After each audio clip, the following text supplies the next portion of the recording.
বাংলাদেশের কোন যে সকল কুকুর কুত্তার লেজ গুটায়া পালাইছে এই সকল কুত্তাকে আর বাংলাদেশে ঢুকতে দেওয়া হবে না। সেনা প্রধান হচ্ছে হাসিনার আর একটা গোলাম কুকুর। এক কুকুরের বাচ্চা দিয়ে আর এক কুকুরকে স্বাধীন করা যাবে না। আমরা যখন কুকুরকে দেশ ছাড়া করেছি, কুকুরের বংশ সহ উৎখাত করে দেশ ছাড়া করব। কুত্তা দিয়ে যদি দেশ শাসন করার দুরভিসন্ধি করা হয়, সেনা প্রধানকে বলছি আমরা লক্ষ লক্ষ আবু সাইদ বুক পেতে দিয়ে ক্যান্টনমেন্ট উড়িয়ে দেব। বাংলাদেশ নিয়ে কোনো ষড়যন্ত্র করবেন না। আপনার বেঁচে পালাবার কোনো জায়গা নাই। আপনার অপশন হচ্ছে দুইটা, বাংলাদেশের কারাগারে থাকবেন নাকি বেলজিয়ামের কারাগারে থাকবেন। আপনাকে সিদ্ধান্ত নিতে হবে আপনার কবর কি বঙ্গোপসাগরে হবে না আটলান্টিকে হবে। বাংলাদেশে ফেরাউনের পরের নীল নদে যেভাবে কবর খুঁজে বের করা হয়েছিল, আপনার জন্য বাংলার নীল নদ প্রস্তুত করা আছে। বাংলার মাটি ফেরাউনকে যেভাবে মিশরের মাটি নেয় নাই, বাংলার ফেরাউনকেও বাংলার মাটি কবর দিতে দেবে না। আপনার লাশ ভাসায় দেওয়া হবে, বঙ্গোপসাগরে ভাসায় দেওয়া হবে। আপনার জানাজা হবে না, গোসল হবে না, কেউ আপনার জানাজা পড়বে না। যারা শেখ পরিবার দালালদের জানাজা পড়বে, ওরা হচ্ছে বাংলার গাদ্দার ঘসেকে বেগম এবং মীর জাফর।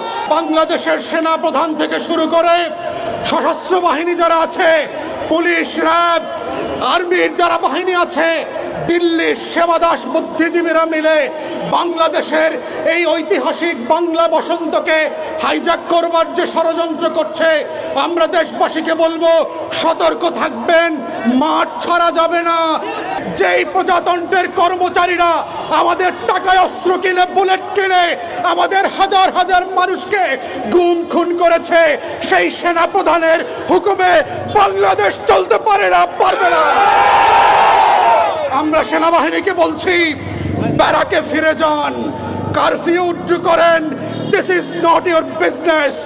বাংলাদেশ এদেশের সাধারণ মানুষরা রক্ত দিয়ে স্বাধীন করেছে, রক্ত দিয়ে প্রতিহত করবে এবং লালন পালন করবে।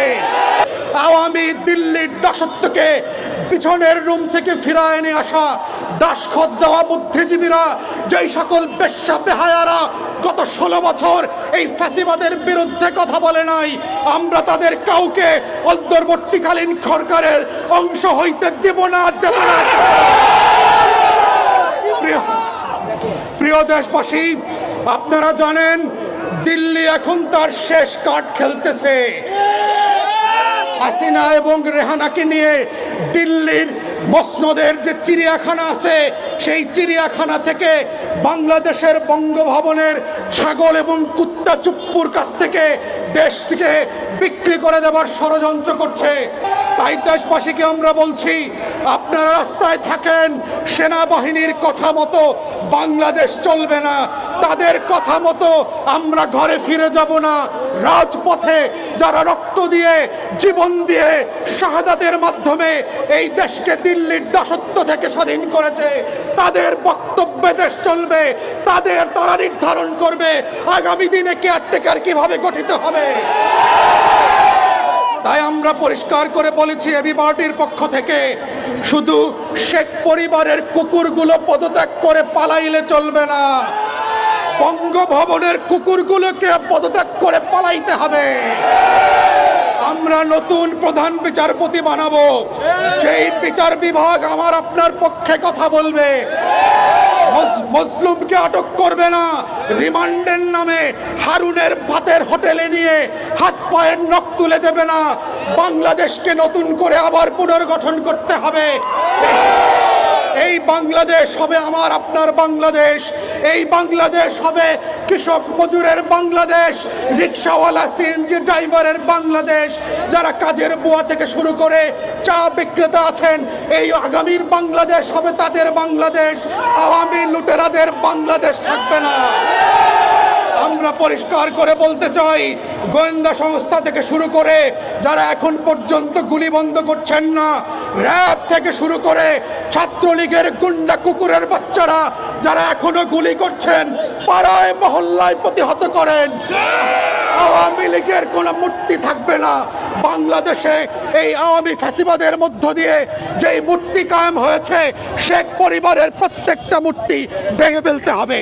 আপনারা চোখ কান খোলা রাখেন, গণভবন, বঙ্গভবন আর সেনাবাহিনীর ক্যান্টনমেন্ট থেকে বাংলাদেশের জনগণের শাসন করার কোনো গাইডলাইন তৈরি হবে না।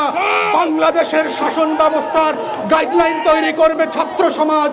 শহীদ মিনার, শাহবাগ থেকে লক্ষ লক্ষ জনতারা ঠিক করবে আগামীর বাংলাদেশ কিভাবে চলবে, কারা অন্তর্বর্তীকালীন সরকারের প্রধান হবে, কারা সদস্য হবে, কারা প্রধান বিচারপতি হবে, কারা পুলিশ, র‍্যাব, বিজিবির সদস্য হবে। তাই আমরা অনুরোধ করছি দেশবাসীকে, চোখ কান খোলা রাখবেন, রাজপথ ছাড়া যাবে না। সেনা প্রধানের বক্তব্য আমরা মানি না। আপনাদের চাকরি হচ্ছে ব্যারাকে, কুত্তার মতো যেভাবে হাসিনা পালাইছে, আপনার সৈন্যবাহিনীদেরকে অর্ডার করে ব্যারাকে ফিরায় নেন। It is not your business to run and govern a free and independent country after the second liberation, after the mass uprising and genocide of thousands of our martyrs.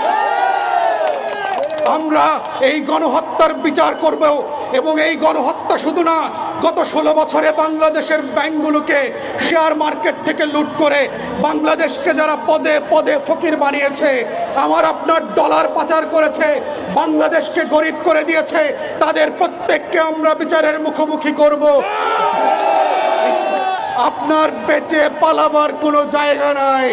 আপনার অপশন হচ্ছে দুইটা, বাংলাদেশের কারাগারে থাকবেন নাকি বেলজিয়ামের কারাগারে থাকবেন।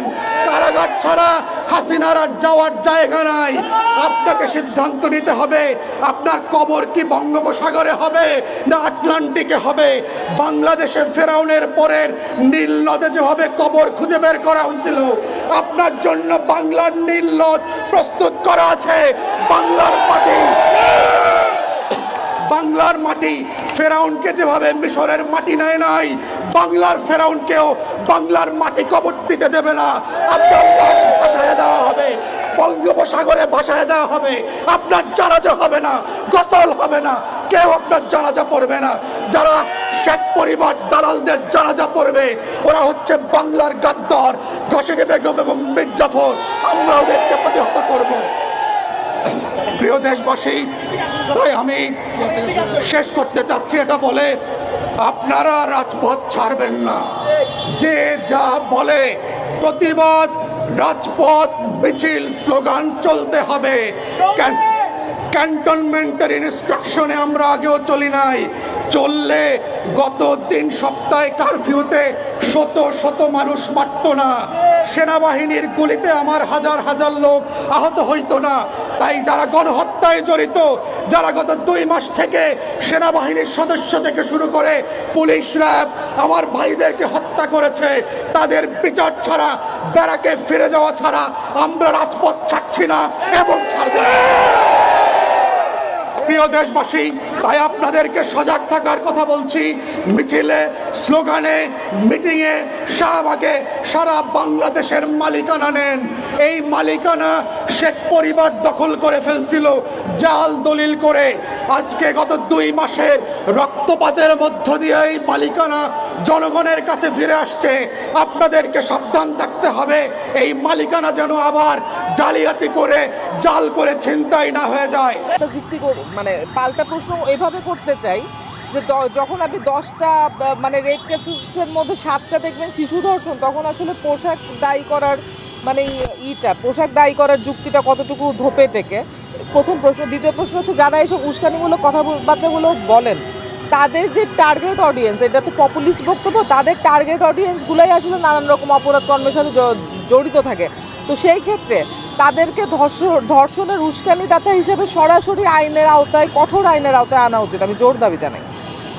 স্বাধীনতার প্রায় 54 বছর হয়ে গেছে, এর মধ্যে হাজার হাজার এরকম ধর্ষণ হয়েছে, বিচারের প্রক্রিয়া চলে, কিন্তু বিচার শেষ পর্যন্ত আসলে বিচারের কোনো সফলতা আমরা দেখতে পাচ্ছি। তারপর বছরের পর বা দিনের পর ধর্ষণ হচ্ছে, এটা এটা আসলে বন্ধ করার মূল ওইটা কি হতে পারে আপনার কাছে মনে হয়? বন্ধ করার জন্য মূলে আমি মনে করি একটা সামাজিক আন্দোলন গড়ে তুলতে হবে এবং আইনগুলো মানে আইন যেগুলো আছে সেগুলোর হচ্ছে বাস্তবায়ন, আইনের ফাঁকফোকরগুলো সংশোধন এবং আমাদের হচ্ছে মানে একটা বডি পার্টের সাথে যদি আমি তুলনা করি, উদাহরণস্বরূপ যে কেউ যদি কারোর একটু মাথা ফাটিয়ে ফেলে উদাহরণস্বরূপ, তাহলে কি হয়, একটা ফৌজদারি মামলা হয়, রিপোর্ট হয় এবং হচ্ছে কিছুদিন পরে সব কিছু স্বাভাবিক হয়ে যায়। কিন্তু এই যে মানে ধর্ষণের ঘটনার সাথে শ্লীলতাহানি, সম্ভ্রমহানি, ইজ্জত চলে যাওয়া, সম্মান চলে যাওয়া, ধর্ষণ বিষয়টাকে সেটা তো একটা বডি পার্ট, ধর্ষণ বিষয়টাকে যেভাবে সম্মানের সাথে যুক্ত করে পুরো ব্যাপারটাকে জটিল করে ফেলা হয় এবং ভিকটিম ব্লেমিং করা হয়, ভিকটিমেরই আসলে বাকি জীবন ভুগতে হয়, সেটিও আসলে আমার মনে হয় ধর্ষণ বৃদ্ধির একটা অন্যতম কারণ। কারণ যিনি ধর্ষণ করেন, ধর্ষকের মস্তিষ্কে প্রতিশোধ পরায়ণতা আছে নাকি ভিকটিমের মনোবল মর্যাদা ভেঙে দেওয়া আছে নাকি হচ্ছে মানে বিকৃত যৌন তৃষ্ণা আছে, আমরা তো আসলে জানি না। কিন্তু আমার মনে হয় যে ক্ষমতার যে চর্চা এটি ধর্ষণের পেছনে একটু অনুঘটক হিসেবে কাজ করে এবং যখন আমরা এই সোশ্যাল স্টিগমাগুলো ভাঙতে পারবো, যখন আমরা হচ্ছে ভিকটিমকে আরও ভিকটিমাইজ না করব, তখনই আসলে হচ্ছে এই ব্যাপারগুলো আমার মনে হয় যে ধর্ষণ নির্মূলের একটি দিকে আমরা চলে যাব। এবং সরকার যে ক্যাম্পেইন করলে সফল হয় না এরকম কিন্তু না, আমরা অ্যাসিড সন্ত্রাসের ব্যাপারে কিন্তু বিগত সরকারের একটু সফলতা দেখেছি।